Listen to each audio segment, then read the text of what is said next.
మన కేంద్ర ప్రభుత్వం వచ్చిన తర్వాత ఈ ఈ 12 సంవత్సరాలలో ఆడపిల్లల మీద కానీ మహిళల మీద కానీ దాడులు ఎక్కువైపోతున్నాయి. జాబ్స్ చేసే దగ్గర లైంగిక వేధింపులు కానీ అవన్నీ ఇంకా ఎక్కువైపోతున్నాయి. మనం అడుగడుగున ఆడపిల్లలకి భద్రత లేకుండా పోతుంది.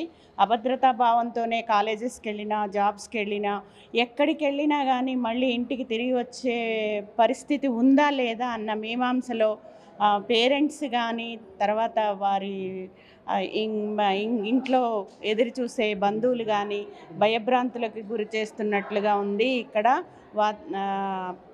సమాజం మొత్తం అలాగే ఉంది.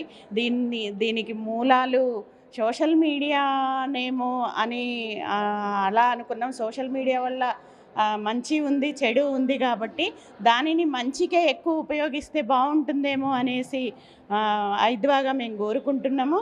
తర్వాత ఇప్పుడు కేంద్ర ప్రభుత్వం అవలంబిస్తున్న కొన్ని పద్ధతుల వల్ల కనీసం అత్యాచారాలు జరిగినా వాళ్ళకి శిక్షలు పడ్డా కానీ వీళ్ళు అధికార బలంతో మొత్తం వాళ్ళని శిక్ష పడ్డ వాళ్ళని కూడా శిక్ష లేకుండా చేయడం, ఆ శిక్షల్ని తగ్గించడం ఇలాంటివన్నీ జరుగుతున్నాయి. మొన్న బీహార్ ముఖ్యమంత్రి నితిన్ కూడా వేసుకునే డ్రెస్సుల మీద కూడా వాళ్ళ ఇదేంటండి, అది ఎంత అన్యాయం! ఆడపిల్లల మీద డ్రెస్సుల మీద ఇలా చేయటం, ఇది అరికట్టాలని, ఇంకా మా ఉద్యమాలు ఉధృతం చేస్తామని ఇది తగ్గపోతే కోరుకుంటూ,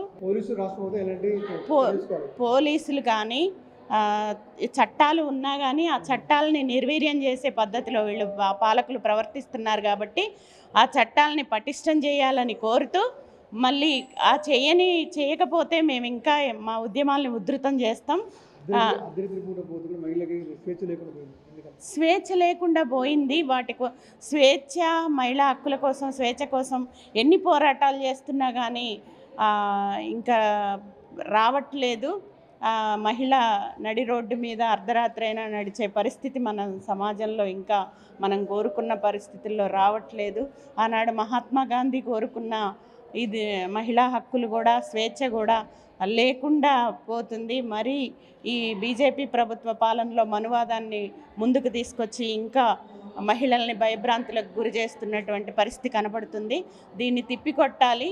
మనం తిప్పికొట్టాలంటే పాలకులపై ఒత్తిడి తేవాలి, చట్టాలని పటిష్టంగా అమలు చేయాలి, పోలీసు వ్యవస్థ కూడా కరెక్ట్గా పనిచేయాలి అని